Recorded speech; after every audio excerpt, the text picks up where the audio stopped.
Hello ladies and gentleman, welcome to my YouTube channel NCC army wing. तो आज की इस वीडियो में हम बात करेंगे इंडियन एयरफोर्स के इंट्रोडक्शन के बारे में, स्ट्रक्चर के बारे में और इंडियन एयरफोर्स की कमांड्स के बारे में। जैसा कि आपने शायद इसी सीरीज़ की लास्ट वीडियो में देखा होगा कि हमने इंडियन एयरफोर्स की हिस्ट्री कवर कर ली है। Okay, so let's see.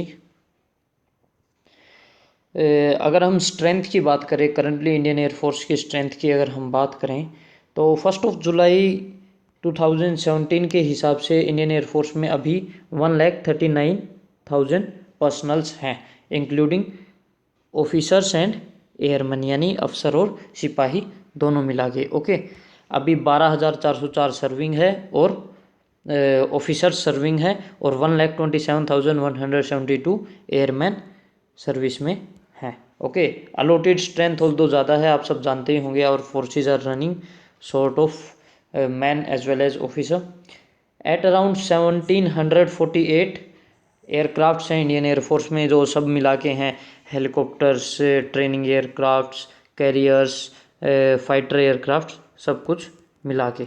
Okay okay, now it's time for a question. और मेरा क्वेश्चन सिंपल सा आपसे ये है, who is current air chief martial of Indian air force? Okay, and there is only one rank. जैसे आप इंडियन आर्मी में field marshal होते हैं और आज तक इंडियन आर्मी से सिर्फ 2 फील्ड मार्शल बने, तो फील्ड मार्शल के इक्विवेलेंट इंडियन एयरफोर्स में मार्शल ऑफ एयरफोर्स होते हैं। ओके, तो आज तक मार्शल ऑफ एयरफोर्स कौन बना है? You just have you people have to reply me just 2 questions कि who is current air chief marshal हैं and air marshal of Indian air force कौन है? ओके, चलिए आगे देखते हैं। Now if you talk about the motto of Indian air force, then motto of Indian air force is sorry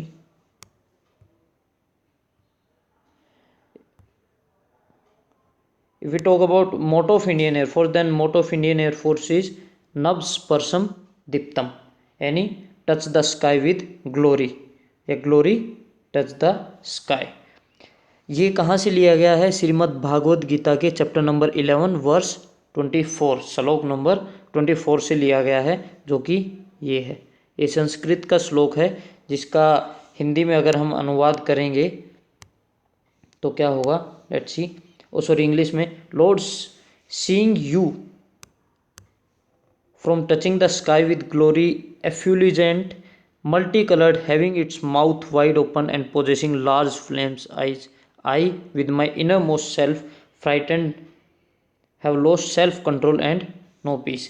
ये कब का लिया गया? जैसा कि हमने इन एनआई की वीडियोस में पढ़ा था कि श्रीमद् भागवत गीता है, that is just a conversation. किस किस के बीच का conversation? Lord Krishna and Arjun.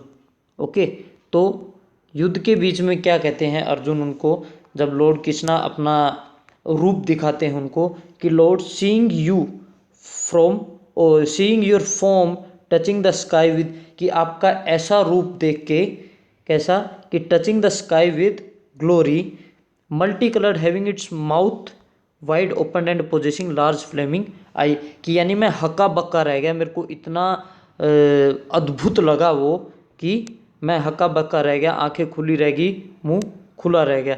I with my inner most self frightened and have lost self control and find no peace, कि मैं बहुत अंदर तक फ्राइटेंड यानी डर गया, एक डर सा आ गया, and have lost self control, और खुद पर काबू खो बैठा हूँ और मेरे को कहीं पे भी शांति नहीं मिल रही है। Okay, this is ultimately meaning of the this shloka. और इंडियन एयरफोर्स इसी पे काम करती है, they protect our air space in same manner. Okay, आगे देखते हैं।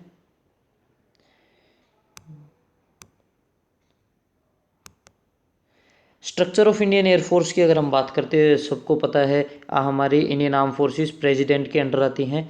प्रेसिडेंट के बाद डिफेंस मिनिस्टर, डिफेंस मिनिस्टर में आर्मी, नेवी एंड एयरफोर्स 3 आते हैं। उसके बाद एयरफोर्स हेडक्वार्टर में कौन कौन होता है? Chief of air staff, okay, उसके बाद vice chief of air staff, deputy chief of air staff, air officer incharge of administration, air officer incharge of personnels, air officer incharge of maintenance, and director general of inspection and flight safety. इनके अलावा ये 3 और होते हैं, director general of air operation, director general of works and ceremonial and director general of medical services. Okay, सो ये एक मोटा मोटा सा इंडियन एयरफोर्स का स्ट्रक्चर है। आगे देखते हैं और थोड़ा डीप में बात करते हैं इंडियन एयरफोर्स के स्ट्रक्चर के बारे में। सबसे पहले जैसा कि हमने अभी डिस्कस किया, हेडक्वार्टर में इंडियन एयरफोर्स की 7 कमांड है, 5 ऑपरेशनल, 2 मेंटेनेंस, जिनके बारे में हम अभी बात करेंगे। उसके बाद कमांड्स के अंदर स्टेशंस आते हैं, हर एक स्टेशन में कुछ विंग्स होते हैं, हर एक विंग्स में कुछ स्क्वाड्रन या यूनिट्स होती है। कई सारे विंग्स इंडिपेंडेंट भी होते हैं, जैसे इंडिपेंडेंट ब्रिगेड्स होती हैं इंडियन आर्मी की, उनमें फ्लाइट्स होती हैं और फ्लाइट्स में सेक्शन होते हैं। ओके, तो section similar to Indian army, section is the smallest unit of Indian air force also, उसको भी सेक्शन ही बोलते हैं। ओके, अगर आपको इनके बारे में और ज़्यादा डिटेल स्पेसिफिक चाहिए then let me know in comment box, उसके बारे में भी एक वीडियो में बना दूंगा। ओके, आई होप चीज़ें आपको समझ में आ रही हैं, अगर नहीं आ रही हैं then let me know in comment box. उसके बाद इस स्ट्रक्चर के अलावा इंडियन एयरफोर्स 3 ब्रांचेज में बटा है, मोटा मोटा फ्लाइंग ब्रांच जो जितना भी फ्लाइंग से रिलेटेड है वो देखती है, इंजीनियरिंग ब्रांच जितना भी इंजीनियरिंग का काम है वो देखती है, और फिर आता है ग्राउंड ब्रांच, जो भी एफकेट या इंडियन एयरफोर्स की एंट्रीज़ के लिए वो देते हैं उनको पता भी है कि इन ब्रांचेज का मतलब क्या है। उसके बाद ग्राउंड ब्रांच में लॉजिस्टिक्स आता है, administration, accounts, education, medical and dental, meteorological and navigation branch. Okay, ये सब ब्रांच है इंडियन एयरफोर्स की। इसके बाद कमांड्स, जैसे कि मैं बता रहा था, इंडियन एयरफोर्स में 7 कमांड है, इंडियन आर्मी की तरह इंडियन आर्मी में भी 7 कमांड है। Okay, now my question is Indian navy में कितनी कमांड है? अगर आपको पता है then let me know in comment box. आपके पास अभी 3 क्वेश्चंस मैंने बता दिए हैं। Okay, so try to reply all these 3। Central air command, central air command Allahabad Uttar Pradesh में है। उसके बाद आता है eastern air command, eastern air command Shillong Meghalaya में है। साउदर्न एयर कमांड तिरुवनंतपुरम में है। South western air command Gandhinagar में है, और western air command new Delhi में है। जैसे कि मैंने रिसेंटली बताया था, 5 ऑपरेशनल कमांड हैं, ओके, और 2 मेंटेनेंस कमांड है। तो वो 2 मेंटेनेंस या सपोर्ट कमांड कौन कौन सी है? ट्रेनिंग कमांड और maintenance command. Okay, so this is all about the commands of Indian Air Force. So that's all from my side. If you still have any sort of any query then let me know in comment box.